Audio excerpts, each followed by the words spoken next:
What if the most powerful luxury in the world isn't something you can build, but something you inherit? Not a penthouse in a brand new tower, not a futuristic island carved from sand, but a place where centuries have already passed through the walls, where empires once stood, where royalty once dined, where today's billionaires quietly walk the same corridors as yesterday's kings. For generations, the world's most coveted luxury hasn't been about what's new, but about what's endured. These are places where history lingers in the air, and every echo in the hallway seems to tell a story of legacy and quiet power. Here, the inheritance of luxury is more than just wealth, it's a sense of belonging to something timeless. Because true refinement isn't loud, it doesn't flash, it doesn't compete, it simply exists, polished by time, and once you step into these places, you realize something subtle but undeniable. Luxury feels different when history is watching.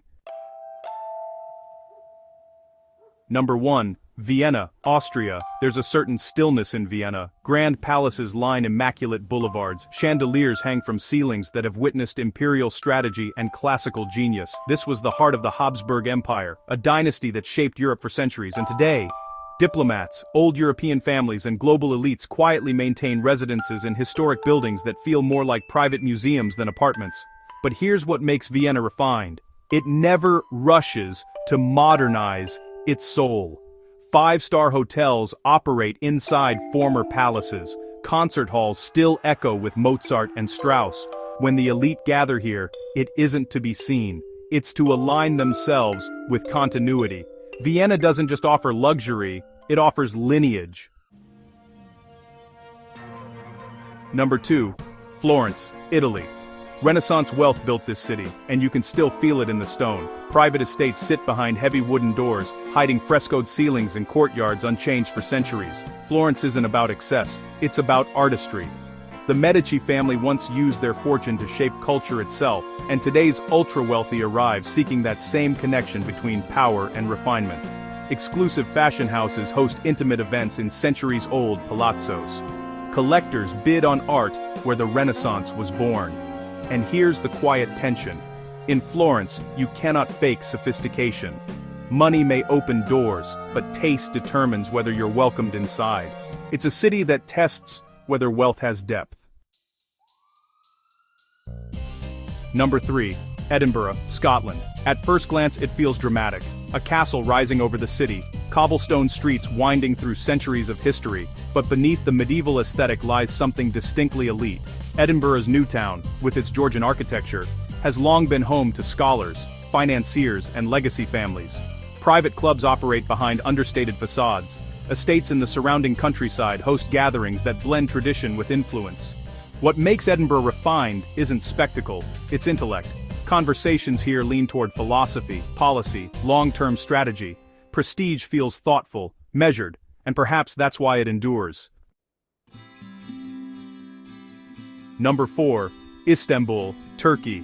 This is where continents meet, physically and historically. Once Constantinople, capital of empires that bridged east and west. Today, along the Bosphorus, waterfront mansions known as yalas stand as reminders of Ottoman grandeur. Some are owned by industrial magnates and powerful families whose roots trace back generations. The call to prayer echoes across water that has carried traders, conquerors, and kings. Luxury here is layered. Silk carpets beneath crystal chandeliers, modern yachts docked beside centuries-old architecture. Istanbul doesn't separate old and new, it weaves them together, and that fusion creates a refinement impossible to replicate elsewhere. Number 5. Kyoto, Japan. There's no skyline competing for attention, no loud declaration of wealth. Instead, refinement is expressed in restraint. Traditional wooden machiya townhouses, private gardens carefully composed like living paintings, tea ceremonies conducted with deliberate precision. Kyoto was once the imperial capital of Japan, and that legacy lingers in the smallest details. High-net-worth individuals who visit often do so quietly, staying in exclusive ryokans that prioritize privacy over publicity. Here, luxury is not about accumulation, it's about harmony. And, that philosophy attracts those who have already accumulated enough. Number 6. St. Petersburg, Russia. Baroque palaces stretch along canals that reflect pale northern light. The Winter Palace stands as a reminder of imperial extravagance. Though history here has been turbulent, refinement never disappeared. It evolved. Exclusive cultural events, private art collections, and restored historic residences now attract a global elite fascinated by depth and drama. There's an intensity to St. Petersburg, a sense that every room has witnessed both triumph and collapse. And, perhaps that's part of its appeal. Luxury feels heavier when it has survived revolution. Number 7. Seville, Spain. Warm light spills across tiled courtyards and Moorish arches. Seville carries the layered history of Islamic rule, Spanish monarchy, and colonial expansion. Hidden behind thick walls are private homes where fountains murmur in shaded patios. Old noble families still maintain estates in and around the city. Flamenco performances unfold in intimate settings for select audiences. The refinement here is sensory. Scent of orange blossoms, echo of footsteps on stone, the slow rhythm of tradition. It's not rushed, it's not commercialized, it simply continues. And here's what connects all of these places. They don't try to impress you, they assume you understand. The world's most refined destinations don't rely on height, size, or spectacle. They rely on memory, on craftsmanship, on stories embedded in architecture. When modern wealth enters these spaces, it doesn't replace history, it joins it. That's the difference between luxury and refinement. Luxury can be built overnight, refinement takes generations. It requires restraint, it requires culture.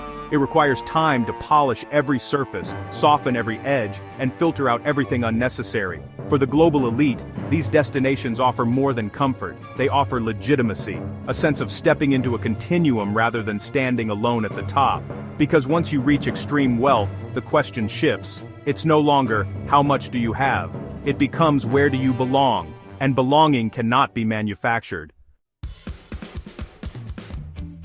So when a billionaire purchases a restored palazzo in Florence, or hosts a private concert in Vienna, or retreats to a hidden garden in Kyoto, they aren't just indulging, they're anchoring themselves to history, aligning with places that have already proven they can endure.